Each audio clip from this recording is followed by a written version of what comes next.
Hey, Kodiak here, and today we are back with Power Ropeways Part 2, maintaining two different bases. Um, there's generally a couple of reasons to have two bases rather than just keep everything at one location. You can certainly keep everything at one location, but some of the nice things about having a separate location is, for example, if you leave your base that you had in the rainforest is usually a ton of trees to gather from. It is also very good in terms of the plants to harvest from. And if you set up somewhere near water, you have access to clay pretty easily as well. So gathering is really good in the rainforest.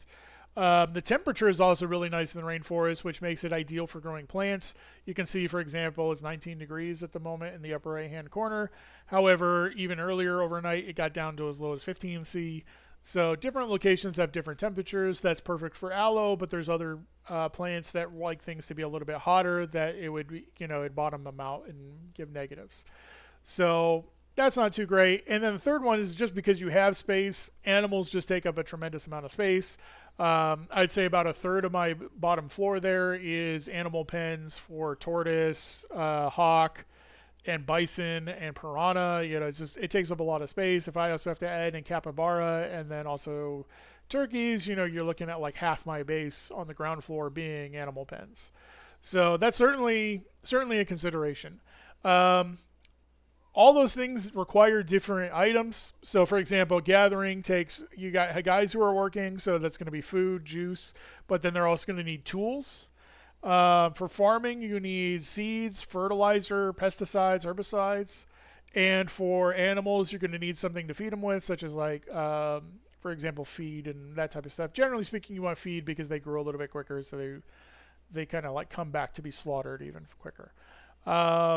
So it really comes down to a question of where you want to make those particular things. So, for example, if you want to make tools, well, you're going to have to set up, wood processing. You're going to have to set up some sort of material. So if you're using like bronze or iron tools, you're going to have some sort of bronze or iron production.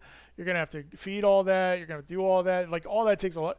Or you can just do it here and send it. Like that's kind of how I look at it, is wherever it's easiest to do things from, that's how I do it, or whatever temporary situations. For example, I don't have additional labor farmers yet over here to even make fertilizer. So for now, I'm actually sending my powders over to that other base, and then they will make the fertilizers on location, but because all my alchemists are here to make the powders. So that's kind of how that works. Um, And then in terms of the feed, again, similar setup. I'm just going to make all my stuff here and then send it on over. So if we look at resupply settings on the resupply station, we can come here in the bronze home entry and we can see powders, ash, our herbicides, our seeds, our feed, and our tools. So that's basically what we're sending, and you can see that it'll maintain that amount. And then once it dips below that amount, they periodically will come up here. It's the worker here. We'll go ahead and send it on over. So that kind of works out pretty well for that. So with that, we will go over to the other base and see what the setup is over there.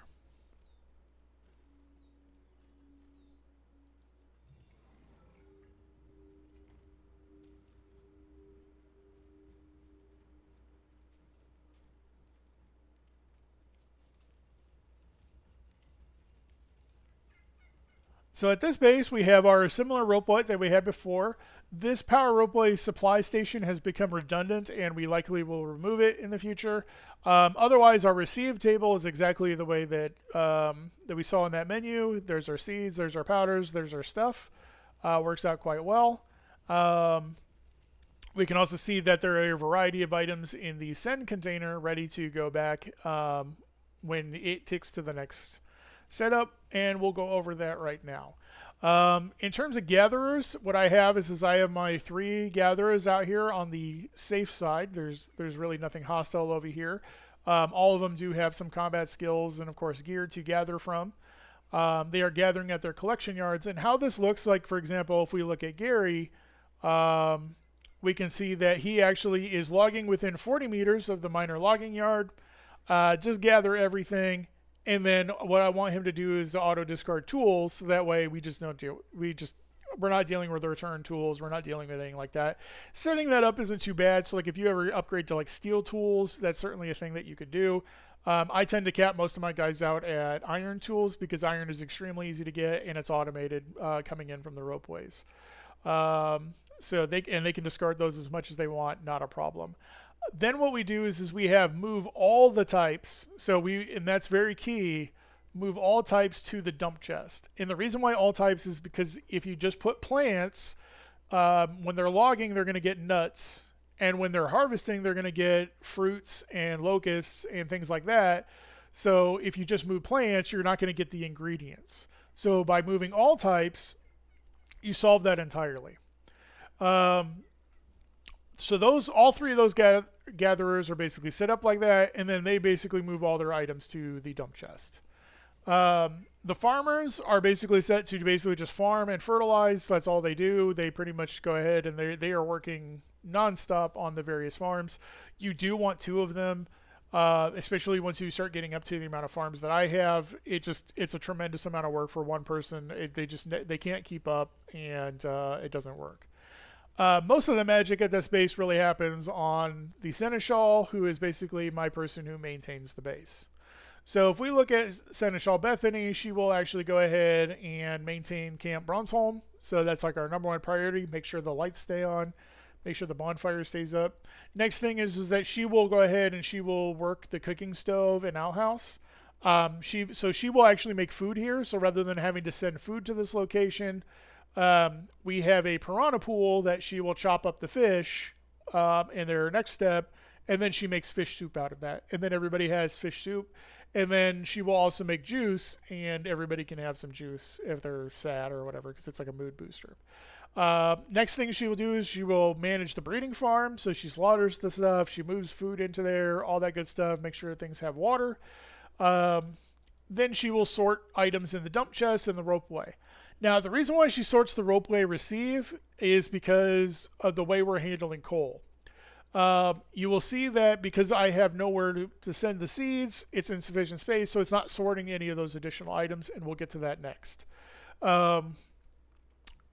But for coal, you basically have two options. If you were to send coal back to your base and then maintain coal, what that does is basically that works very well because there's additional materials such as minerals, mineral oil, the stone, and the flints in addition to the coal would just automatically go to your main base and get sorted.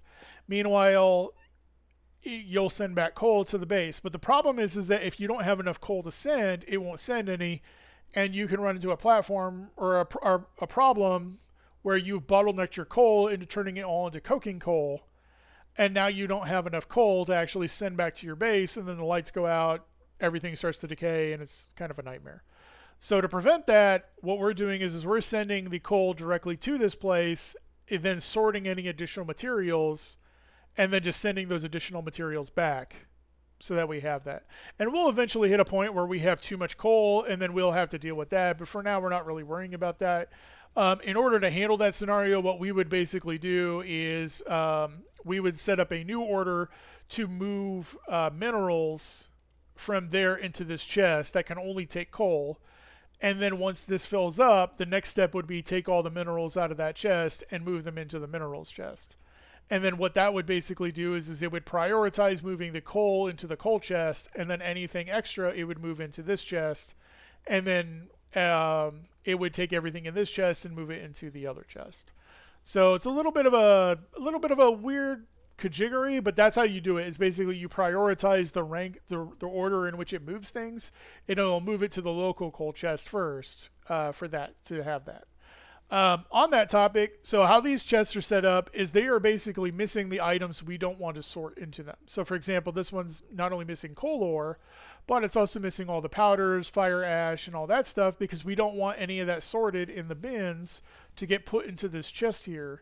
We want to leave it in the receive storage because we want to keep it here for use, for example, in our fertilizer. So So that's kind of how we do that. And we do the same thing, for example, with seeds. This is we made sure to turn off all the seeds so seeds don't get sorted into here.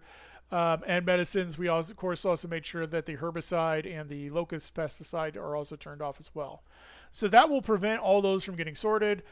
We also prevented fish from getting sorted into here because we don't want the fish to come into here. We want the fish that we're doing locally to stay here for this base's use.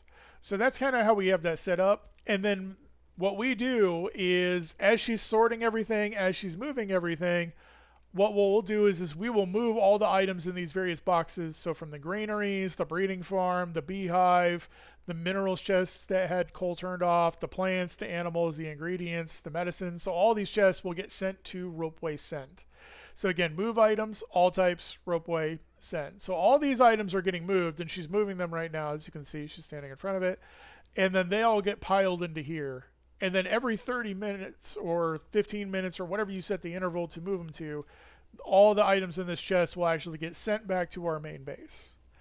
So that's kind of how you're doing that. This is the bulk of the action is we basically move items in these chests or leave items in like the granaries and the beehive, and we just shove it all into the send chest. And then this chest is basically, if we come here to the transfer settings, go home every 15 minutes, send everything. So that's how that works. It's very efficient in terms of, like I said, in terms of space and everything else. Everything kind of works. Everything is rather segmented. In terms of fishing, for example, and cooking, the fish are relatively self-maintained. At the cooking station, we have her making fish soup and juices, which we have plenty of stockpile of. Any of the extra containers will go into here. This chest is mostly just doing fish. I did actually put Baya on there so that way they have a little something to work with for the juice. So that isn't too bad. And that's pretty much it. That's how you get 2 bases. That's how you can keep this base resupplied, restocked. If you went with a simpler version, let's say you're not doing farming here, not a problem. Don't manage food. Don't do anything here. Just go ahead and just Ropeway in, broth or fish soup. Leave it in the chest, leave the tools, and then the guys will go out and gather, and they'll do all that, and they'll bring it back. And then again, you have to have your guy who is taking the items from the chest and then moving them to the container and sending it back. So you could do variations of the setup where it doesn't have to be as complex. Now, long term, I am going to switch the fertilizer. I'm not going to have these guys make fertilizer here. I'm going to send it. I just don't have farmers at my other place yet because I'm still kind of moving in. I'm still kind of setting up that base and kind of doing all that. So that's kind of like the long-term plan. Simplify it as much as possible and make everything I can at the other location and then send it on over. Fish aren't really too bad. If you wanted to do fish and cooking here, you can do that. It's not a problem, but it's also more things that you're putting on the plate of your character to actually make and maintain and keep food and stuff like that. And again, it can reach a point where there's too many tasks and you actually have to bring in another person because they just aren't getting through their list fast enough. So for now, this seems to be working pretty good, so we'll keep to it. But that's how you do it. If you're ever curious how to set up 2 bases, this is pretty much it. And you can set up additional bases. Like long term, if you wanted to set up like a base to auto harvest obsidian, you could build like a wall around a bonfire, put a guy there, and he'll collect the basic obsidian and then send it back. Not a problem. You can just go ahead and then continue on and send all that back and then keep them supplied and you're good to go. So lots of different ways to do things. Overall, pretty good. Thanks.